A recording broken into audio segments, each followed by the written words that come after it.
Leadership Decision Making, programa ejecutivo en liderazgo y toma de decisiones de la Universidad de Desarrollo de Chile, y una maestría en políticas públicas que está cursando del IDE, Programa de Gobernanza y Liderazgo Político, Universidad Internacional del Ecuador, abogado especialista en liderazgo y políticas públicas con experiencia en el sector público y privado, 42 años. Ha sido antes asesor político del ministro de Economía y Finanzas, secretario general de Planificación del municipio de Quito Metropolitano, asesor jurídico y político de la Secretaría General de Coordinación Territorial y Participación Ciudadana de MQ y de Cónsul Prolegal Compañía Limitada. Eso como antecedente para que vean que el señor es joven, pero no improvisado. La segunda cosa que le decía a Yolanda es que debe ser valiente para aceptar un reto así por 9 meses y que desde luego también audaz. El resto te corresponde indagar a ti para comenzar. Buenos días y bienvenido, señor ministro. Yolanda Torres desde Quito lo entrevista. Buenos días, Carlos. Buenos días, Yolanda. Adelante. Qué gusto, el ministro de Trabajo con nosotros. Ministro, entre marzo y junio se han perdido más de 250.000 empleos. El INEC da cuenta de 1 millón de personas sin empleo, mientras el presidente de la República ha manifestado que mantener el trabajo es uno de los 4 ejes prioritarios en lo que queda de su mandato. ¿Cómo lo van a hacer? ¿Qué políticas o planes de emergencia tienen para cuidar y aumentar las plazas de trabajo? Hay algunos datos preocupantes, Yolanda. Creo que son datos consistentes con la región, no por eso menos graves, menos dolorosos. Si es que consideramos solamente el empleo formal o los contratos registrados en el Ministerio del Trabajo, tenemos casi 300.000 contratos que entre marzo y el mes de julio terminaron. En ese mismo lapso se incorporaron cerca de 130.000 nuevos contratos. Los datos del INEC nos muestran una realidad más amplia e igual de preocupante, porque esos datos también consideran a la población informal. Esos datos lo que nos demuestran es que en este año hemos perdido 9.5% de empleo y también ha aumentado el subempleo. Recordemos que el subempleo se calcula en relación a qué personas no cumplen las 40 horas a la semana o no ganan al menos el básico. Las limitaciones del confinamiento y el distanciamiento sin duda han abonado a eso, pero sobre todo la crisis económica, todo lo que estamos viviendo por la bajada de precios del petróleo, las limitaciones en las exportaciones, las limitaciones en el comercio y en las actividades normales. Así es que tenemos un desafío muy importante. Y ahí hay un dato que a mí en lo personal me preocupa muchísimo, que es la caída del porcentaje de la población económicamente activa. Pasamos de un 65% en diciembre del 2019 a un 60% en el mes de junio. ¿Por qué es esta caída? Porque hay personas que no salen a buscar trabajo, que ya no quieren buscar trabajo. ¿Cómo Seguramente, Yolanda, creo que hacia allá iba tu siguiente pregunta, porque no sienten que tienen la oportunidad de encontrarlo. Así es que tenemos ahí también que generar una serie de políticas públicas, no solamente que nos abran las posibilidades de nuevos puestos, sino también que nos den esperanza, que le den esperanza a la ciudadanía para que sigan buscando. Esto que usted señala es así y su diagnóstico es muy bueno. Sin embargo, el generar políticas, etcétera, toma su tiempo. Mientras usted y yo hablamos, están cerrando hoteles, restaurantes, fábricas y en el número de negocios, tal vez no por la hora, pero pasará en el transcurso del día. Esta situación puede escalar a niveles impredecibles. ¿Hay alguna manera de neutralizar esto? ¿Qué pasa con las ofertas de crédito que se han venido dando?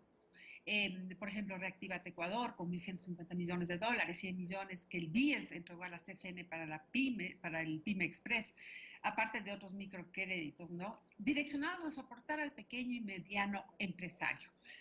¿Para qué? Para sostener el empleo. Sin embargo, la gente dice que no llega a tiempo, no se les concede, que esos recursos no están llegando donde deben ir. No hay una sola política pública que funcione. Aquí lo que tenemos que hacer es coordinar una serie de esfuerzos desde el sector público y también desde el sector privado. Los créditos son muy importantes. Tenemos una caída estimada del PIB del 10,5-11% para este año. Esa es una crisis que no la hemos vivido, ni siquiera la vivimos en el año 2000. Y además, no estamos solos en esto. Nuestros vecinos están en la misma situación, los países grandes, los tradicionalmente compradores de nuestros productos, están en la misma situación. Por lo tanto, es aún más complejo de lo que podría ser en una crisis que solo le afectara al Ecuador. ¿Qué necesitamos hacer aquí? Necesitamos seguir de manera solidaria inyectando recursos en todo lo que se pueda para sostener al aparato productivo, para sostener en donde están las plazas de trabajo.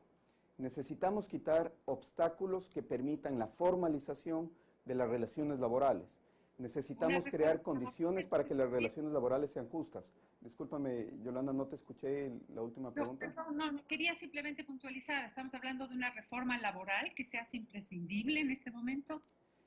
Yo hablaría de una reforma estructural, porque aquí no se trata solamente de un cuerpo normativo específico, se trata de una serie de instituciones jurídicas y políticas que han dificultado el acceso al empleo. Nosotros hicimos un par de cosas en los primeros días de gestión que ya están dando resultado. No todo tiene que pasar por un debate en la Asamblea. Por ejemplo, sacamos 2 acuerdos ministeriales que permitieron la aplicación de la ley humanitaria. En los pocos días que llevamos desde el registro de estos instrumentos, tenemos cerca de 15,000 empleos entre salvados y creados gracias a la aplicación de estas herramientas que ya estaban en la ley. Sacamos un acuerdo ministerial que amplió el contrato de obra o servicio determinado por giro del negocio. Básicamente un contrato que lo que permite es contratar por proyectos, que los ecuatorianos se puedan emplear de manera mucho más rápida y que cuando termine el proyecto termine la relación laboral sin el miedo de que ese proyecto le termine quebrando al emprendedor. Por lo tanto, los ecuatorianos van a poder tener relaciones laborales formales, quizá en algunos casos más de una de manera simultánea, con condiciones adecuadas, transfiriendo además conocimiento y permitiendo, por lo tanto, que se generen estas nuevas plazas de trabajo. Hay una serie de medidas que se van a seguir tomando y creo que la más importante de todas, el día de hoy estamos convocando al inicio de un gran acuerdo, de un gran diálogo nacional por el trabajo. Necesitamos tener una conversación muy franca, una conversación honesta, una conversación donde se discutan algunos temas que parecían tabúes hace unos años y además una conversación donde tengamos a varios actores, que no sean solamente los actores tradicionales. Aquí tienen mucho que decir los desempleados, los jóvenes, los informales, las mujeres que todavía están en unas brechas muy grandes en relación a las horas trabajadas o a la remuneración que consiguen frente a los hombres. Sí, yo creo que profundizar esta flexibilización laboral inclusive puede mejorar la condición que la propia ley de apoyo humanitario condicionó a bajar los salarios, a menos horas de trabajo, etc. Y finalmente, ¿cómo mantener las fuentes de trabajo y al mismo tiempo achicar el tamaño del Estado, como lo exigen algunos, sobre todo organismos multilaterales con quienes queremos mejorar las relaciones con el fin de obtener créditos? No se trata de flexibilizar o volver más rígido, se trata de tener relaciones laborales justas. Eso es lo que hay que buscar. ¿Y cuándo sabemos que una relación laboral es justa? Cuando ambas partes quieren apostar por ella. Cuando el trabajador siente que esforzándose, siendo responsable, va a tener un camino a futuro para crecer, para tener una mejor remuneración. Y cuando el empleador siente que invirtiendo en su trabajador van a crecer juntos, que no solamente es un gasto, sino que realmente es algo que les permite a los dos seguir teniendo cada vez mejores condiciones. Hacia allá tenemos que caminar en relación al trabajo. Y tú has dicho una cosa muy importante, Yolanda. No solamente se trata de reformas, se trata también de volver más eficiente el gasto del Estado. Ahí tenemos el segundo objetivo que nos hemos planteado dentro de esta gestión. El gasto público tiene que estar enfocado en aquellas cosas que son más necesarias y más importantes para la ciudadanía, en la atención de servicios, en poder regenerar el aparato productivo. No se tiene que ir en gasto corriente que no le está generando a la ciudadanía un beneficio. En el año 2019 ya conseguimos un cambio en la tendencia del gasto corriente. Fue un esfuerzo importante, no es un esfuerzo suficiente hasta ahora, pero ya marca una tendencia distinta. Hay que seguir en ese camino, hay que seguir priorizando mecanismos de transparencia y mecanismos que permitan que el gasto público esté realmente enfocado en lo que tiene que estar. Gracias, ministro. Vamos con Carlos Vera desde Guayaquil, quien tiene otras inquietudes. Gracias, Yolanda. 723, les recuerdo que es Andrés Ish, ministro de Trabajo, quien nos acompaña. ¿Usted va bien? Hasta que le embarró con el gran diálogo nacional por el trabajo. Ahorita, tiempo de elecciones, con 9 meses, come on. Ya lo refutará usted. Y le decía que iba bien, porque aparte de decirle que es un tipo valiente y audaz, veo que es un tipo enterado. No dudaba que es un tipo inteligente. Y había dicho que es mudo. no por ser bobo, como decimos en Quito, no porque comenzó sin hablar y explicar por qué acepta usted este reto en estas condiciones que usted mismo ha descrito. ¿Por qué lo hace? Yo quiero saber eso. ¿Por qué se mete? En buena hora que se mete, pero ¿por qué se mete? Yo no creo, Carlos, en primer lugar, que conversar, buscar acuerdos es embarrar la cancha. Por el contrario, si algo nos ha demostrado esta crisis de la pandemia es que hay un montón de problemas estructurales que hay que atender. Le voy a explicar Si por es qué. que no lo hacemos ahora, ¿Sabe por qué? Porque no, no hay condiciones para avanzar en eso. ¿Vio el diálogo nacional que se mandó el ex vicepresidente Otto Sonnenholder? Yo creo lo contrario, Carlos. Mira, ¿ha conseguido algo? Usted ayer dijo, mantuvimos una conversación con Ecuador CUT para escuchar sus propuestas y analizar la situación laboral del país. Eso se hace cuando comienza un gobierno. Usted está cerrando el gobierno en 9 meses. Y lo primero es el diálogo. Usted mismo ha descrito 2 cosas que acaban de hacer. Dijo otra cosa importantísima. No todo tiene que pasar por la Asamblea. Y si todos los decretos que pueden abrir oportunidades de trabajo, esa es la vía. Sí, el diálogo la embarra porque la complica toda. Bla, bla, bla. Trabajadores y empresarios nunca van a coincidir. ¿O usted es mago? Carlos, yo no creo que a la gente que está escuchándonos y que no tiene trabajo le da igual que el gobierno esté terminando o esté comenzando. Lo que necesita es que las condiciones de trabajo estén creadas y el diálogo ayuda, sin duda. Necesitamos aquí salir de algunos paradigmas, salir de algunos prejuicios que se tienen desde distintos sectores e incorporar nuevos actores a las conversaciones. ¿Sabe qué ayuda más que el diálogo en estas circunstancias? El liderazgo. Esto va a avanzar. Estos 2 decretos, ¿a quiénes se le ocurrió? Estos salieron desde el ministerio. ¿A quién? En su periodo, acaban de salir esta semana. ¿A quién se le ocurrió? Al ministerio, conmigo a la cabeza, en una línea con las políticas que establece el presidente Moreno. Esa es la vía. La gente lo que no entiende es qué abre esto. Explíqueles un poco esta cuestión. Vamos a ver primero el objetivo de estos acuerdos, ¿no es cierto? Y también qué es lo que tenemos que conseguir o atar con otras situaciones. Usted dijo contratar por Los proyectos acuerdos, es un giro los del acuerdos negocio y el permiten- empleo basta que acabe el Así es, proyecto. Así es. ¿Eso qué significa? Los acuerdos, Carlos, lo que permiten, y si me dejas terminar la pregunta anterior, los acuerdos lo que permiten es precisamente ir quitando ciertas barreras que impiden la formalización del trabajo y el acceso de los ecuatorianos a puestos de trabajo en condiciones justas y en condiciones Ya, entonces, adecuadas. para llegar a este decreto, ¿qué barreras quitaron? ¿En cuál? En el 132. Usted dice que los 134. acuerdos permiten quitar ciertas barreras. En el caso de los acuerdos ministeriales relacionados con la ley humanitaria, eran las barreras burocráticas que impedían el registro de estos acuerdos. ¿Que depende de En quién? el caso, ¿Del Ejecutivo? En el caso del acuerdo, que se refiere al giro específico del negocio, la barrera que se tenía es que esta era una institución que desde el 2015 estaba limitada sobre todo a contratos específicos del Estado. Ahora lo hemos abierto para todos. ¿Quiénes? Yo quisiera, Carlos, lo hemos quisiera, abierto? Carlos, ¿Quiénes? volver al tema El del gobierno, diálogo. yo no quiero dejar Está en bien, cambio este. está bien. Porque usted acaba de demostrar con estos 2 temas cómo hay cosas que el Ejecutivo puede hacer sin depender del chantaje legislativo. Esa es la vía. Esto excede las relaciones de ejecutivo-legislativo. Claro. Los cambios estructurales, y creo que en eso podemos coincidir, los cambios estructurales para que sean sostenibles son cambios que la sociedad los tiene que soportar. Conversábamos antes de comenzar el programa de cómo en el año 2010 estábamos luchando desde distintas veredas por lograr cambios alrededor de las libertades de comunicación.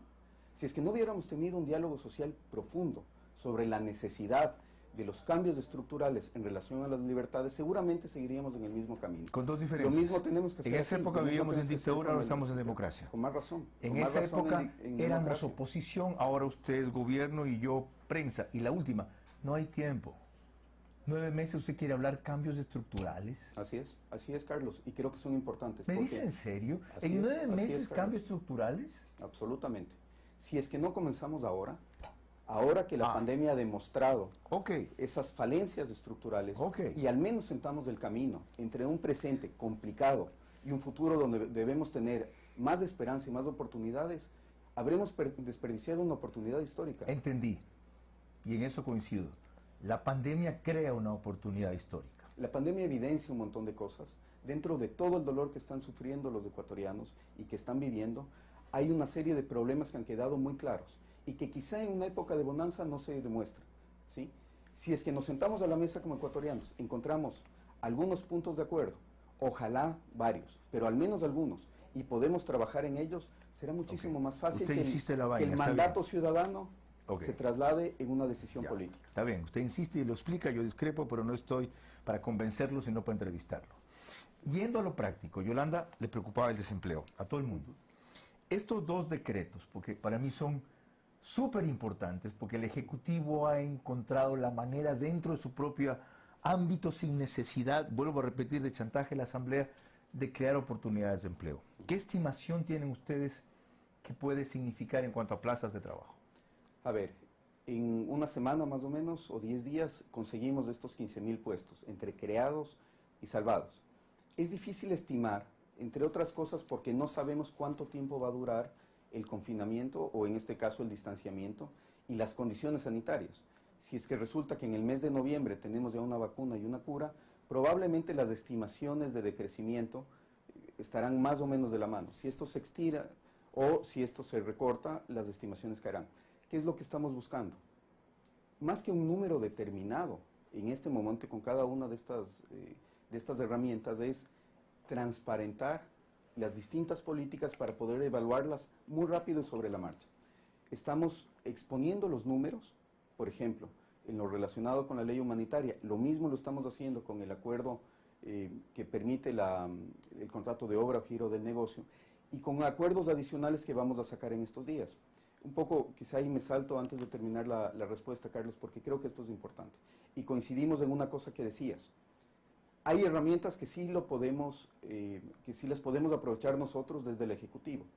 Estamos generando una serie de capas o una serie de indicadores de manera muy rápida que nos van a permitir cruzar información sobre actividades que tienen un alto nivel de informalidad, actividades que más rápidamente han recuperado plazas de trabajo, y aquellas herramientas jurídicas o aquellas normas secundarias que están bloqueando la posibilidad de que en estas áreas, donde más rápidamente podemos generar trabajo, se pueda pasar de la informalidad a la formalidad.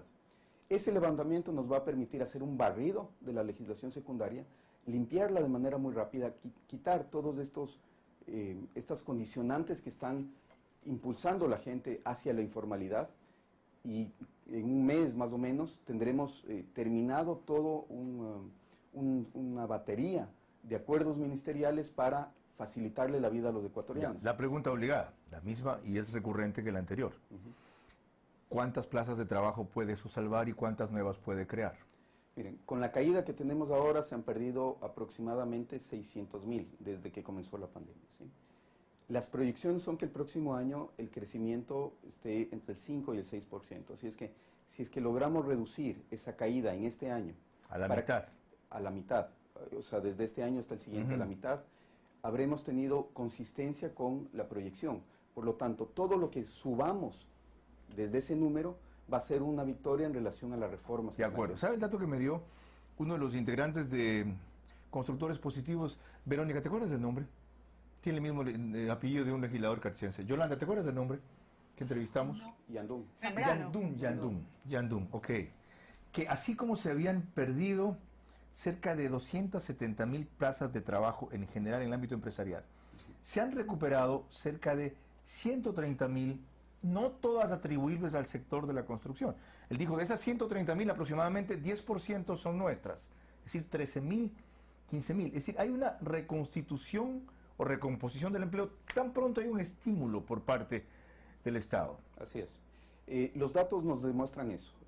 Cayeron 290.000 o se perdieron 290.000 contratos, y en el mismo lapso se crearon 130.000 nuevos. Okay. La composición es interesante, Carlos, porque no es igual. Se perdieron empleos sobre todo en sectores de comercio, de manufacturas, agrícolas y de turismo y construcción, en esos 5. Se crearon mucho más rápido en agricultura en primer lugar, segundo en manufacturas, tercero en comercio, en actividades profesionales, y el turismo, que es uno de los que más perdió, no ha logrado recuperar plazas de trabajo. Cerca de 100 en relación a 20.000 perdidos. Entonces, hay que enfocar las políticas públicas en esos sectores que más rápidamente crearon, y además en este último sector que necesita un soporte adicional para que no se destruya su capacidad instalada. El diagnóstico y la propuesta suenan muy bien. Usted no fue nombrado para ser sociólogo en el Ministerio de Trabajo. No soy sociólogo. Sino, yo sé, Carlos, pero sino ejecutor de lo que acaba de decir. ¿Cómo lo va a hacer? Tenemos 3 estrategias. En primer lugar, tenemos que generar o quitar estas barreras a través de reformas. tenemos que simplificar y transparentar la gestión del ministerio. Lo que el ministerio tiene que hacer es convertirse en un mediador y solucionador de problemas, no en un persecutor en estos momentos. 2. Y en tercer lugar, tenemos que generar capacidades a través de los instrumentos que ya tenemos. SECAP, socioempleo. Ahí tenemos una posibilidad muy grande de entrar en la ciudadanía con capacitaciones gratuitas, rápidas, en línea, que les permitan adaptarse a este nuevo mundo. No es el mismo mundo que vamos a vivir el que teníamos en enero del 2020. Ciertamente. Tenemos que tener nuevas herramientas, tenemos que estar enfocados en aquellas cosas que nos pueden generar un comercio seguro, tranquilidad en la ciudadanía, confianza en el consumo, pero además en estas actividades específicas que pueden generar plazas de trabajo más rápido. Le agradezco por su presencia. Puede tener por seguro que vamos a pedirle cuentas de todo lo que ha dicho y esbozado hoy. Y para eso es vital que concurra con la oportunidad que quiera aquí. Gracias, Carlos. Y es importante, mientras más nos exijan cuentas a los funcionarios públicos, mejor será la construcción de la Qué bueno que democracia. lo entiende. Es tan bueno que no lo puedo creer. 7:34. Les dije que este era un viernes caliente y enseguida van a ver por qué. Nos llega un reporte del tiempo con noticias muy calientes. El país se